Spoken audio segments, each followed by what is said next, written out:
की लड़ाई में ये जो छोटी छोटी चूंटियां हैं या छोटे छोटे कंट्रीज हैं, ये अपने बेनिफिट ले सके ताकि ये कुचले ना जा सकें और उनके साथ मामला ठीक रहें। अगली बताऊंगा, देखिए अगली इंपॉर्टेंट बात जो है वो सबसे इंपॉर्टेंट है, इसलिए आप लोगों को याद रखना पड़ेगा। देखिए अगली इंपॉर्टेंट बात यह है कि चाइना जो है वो क्या क्या चीज शो कर सकता है इस पूरी मिलिट्री परेड में। देखिए याद रखिएगा, जब भी कोई कंट्री अपनी मिलिट्री परेड या अपना कोई इंटरनेशनल उसका नेशनल डे होता है जिसमें मिलिट्री परेड होती है या एयरफोर्स का शो होता है, बेसिकली एक तरह से वो कंट्री मैसेज दुनिया को ये देता है कि उसके पास कौन कौन सा मिलिट्री हार्डवेयर है, कौन कौन से मिलिट्री उसके पास इंपॉर्टेंट कंपोनेंट्स हैं कि जो आने वाले टाइम पे वो जंग में यूज कर सकता है, और अपने एनिमीज को वो मैसेज देता है कंट्री के, देखिए अगर आपने मुझसे जंग की तो मैं आपको बासानी डिटर भी करूंगा और आपकी ठीक ठाक मैं ठुकाई भी करूंगा अगर आपने मुझसे जंग की। सो इट शोज कि ये मामला नेक्स्ट लेवल पर जाने के काम आ सकते हैं। अगली आपको बात बताऊंगा, देखिए अगली बात ये है कि China is likely to display its latest weapons including hundreds of aircraft, tanks and anti-drone system. This will be a first time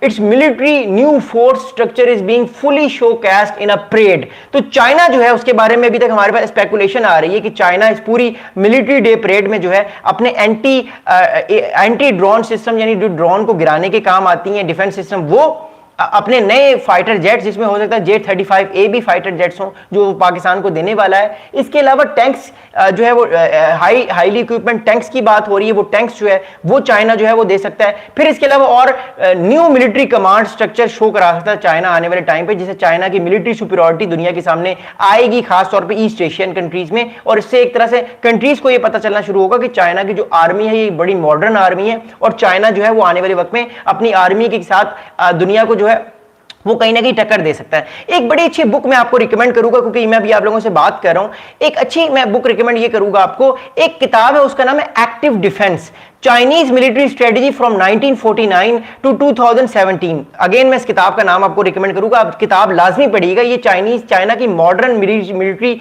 strategy history है, इसको जरूर सुनिएगा। उस किताब का नाम है active defence, Chinese military strategy from 1949 to 2017, यानी 1949 से 2017 तक चाइना की मिलिट्री स्ट्रेटेजी कैसे थी और चाइना ने अपनी मिलिट्री स्ट्रेटेजी में क्या क्या चीजों को चेंज किया। उसकी जंग हुई 1962 में भारत के साथ, 1969 में उसकी जंग हुई रशिया के साथ, सोवियत यूनियन के साथ, फिर उसके बाद चाइना की जो है वो जंग हुई 1979 में चाइना ने वियतनाम को इन्वेड किया, और फिर अब ताइवान के साथ उसका मामला चल रहा है। तो चाइना की मिलिट्री स्ट्रेटेजी में क्या क्या चेंजेस आई, वो किताब आप लोग जरूर पढ़िएगा। एनीवेज अगली बात ये है कि the highly choreographed event will see thousands of military personnel march in forming through the historic Tiananmen squares with troops for 45 of the so-called equivalents of Chinese military as well as war veterans। तो इसमें war veterans भी होंगे, यानी जिन्होंने already China के behalf पे जंग लड़ी है और वो वापस आ गए जिंदा। फिर इसके अलावा चाइना के हजारों और सोल्जर्स जो होंगे वो इस देखेंगे। आप जब ये परेड हो रही होगी ना, मिलिट्री परेड चाइना की, मैं आपको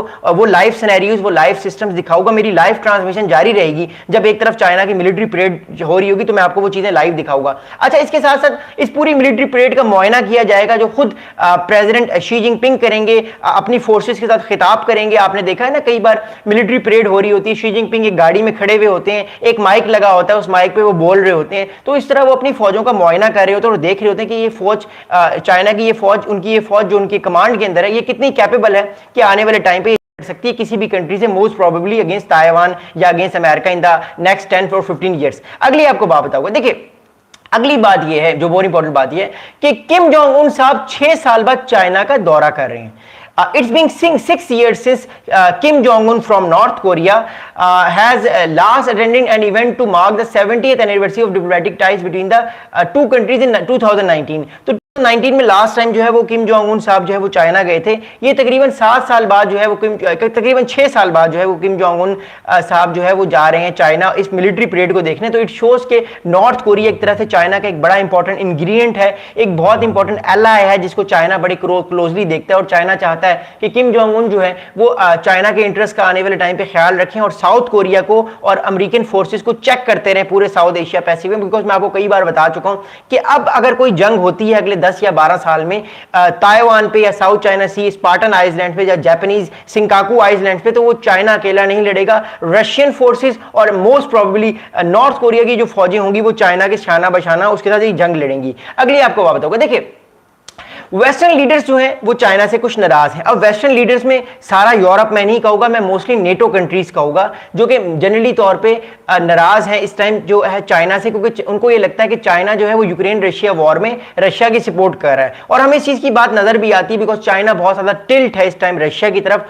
और रशिया और चाइना एक तरह से न्यू ग्लोबल ऑर्डर, जो कि अमेरिकन ग्लोबल ऑर्डर के, अमेरिकन जो रूल बेस्ड ग्लोबल ऑर्डर है उसके अगेंस्ट एक नया ग्लोबल ऑर्डर, एक अल्टरनेटिवली ग्लोबल ऑर्डर जो है वो अपनाना चाहते हैं। अब इस गेम में ये है कि most western leaders are not expected to attend the parade due to their opposition of the Russian invasion of Ukraine which has driven the sanctions against Putin regime.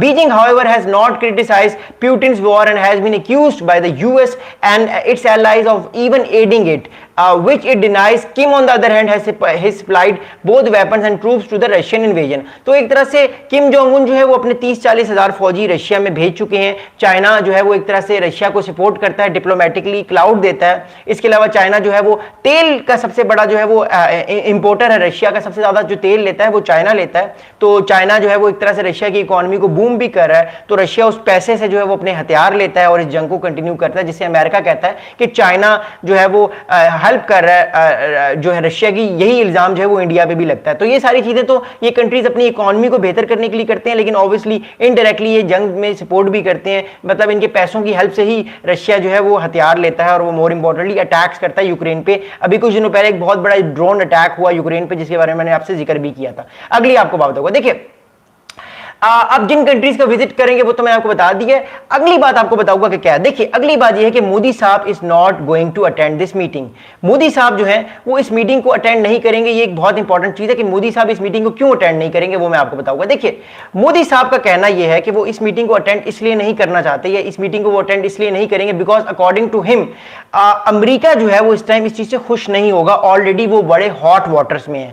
Modi साहब अगर इस मीटिंग को अटेंड करते हैं तो एक तरह से वो मैसेज देंगे अमेरिका को कि वो प्रो बहुत ज्यादा चाइना हो चुके हैं और वो चाइना के क्लोज जाना चाहते हैं। मोदी साहब सिर्फ शंघाई कोऑपरेशन ऑर्गेनाइजेशन को अटेंड करेंगे और शंघाई कोऑपरेशन ऑर्गेनाइजेशन को अटेंड करने के बाद मोदी साहब फौरन वापस इंडिया आ जाएंगे, जिसके बाद उनके और बहुत सारे डिफरेंट दौरे हैं। याद रहे मोदी साहब जो है वो कल जो है वो जापान जा रहे हैं, और जापान जाने के बाद हमें एक चीज नजर आएगी कि मोदी साहब जो है उनके ताल्लुका जापान से नेक्स्ट लेवल पर भी हो सकते हैं। और क्वाड को इंपॉर्टेंटली जो है वो मोदी साहब इंपॉर्टेंट करना चाह रहे हैं। क्वाड को जो है वो एक तरह से मोदी साहब पावरफुल करना चाह रहे हैं ताकि आने वाले टाइम पे अमेरिका के साथ मिलकर भारत जो है वो चाइना को कंटेन करे। But the problem right now is that, आप लोगों को मैं इंपॉर्टेंट न्यूज दूं कि तकरीबन कल हमारे पास रॉयटर्स की तरफ से न्यूज आई और डिफरेंट न्यूज चैनल्स ने बात बताई कि ट्रंप साहब ने कुछ दिनों पहले 4 दफा कॉल मोदी साहब को, मोदी साहब ने वो कॉल नहीं उठाई। उस बारे में मैं रात को बात करूंगा, लेकिन एक तरह से बहुत सारी जो जियोपॉलिटिकल टेंशंस भी हैं और वो टेंशंस हमें नेक्स्ट लेवल पे नजर आ रही हैं और नेक्स्ट लेवल पे नजर आएंगी। अब इस सारे मामले की जो है वो मैं इंप्लीकेशंस आपको बताऊंगा कि सारे मामले की इंप्लीकेशंस क्या है। देखिए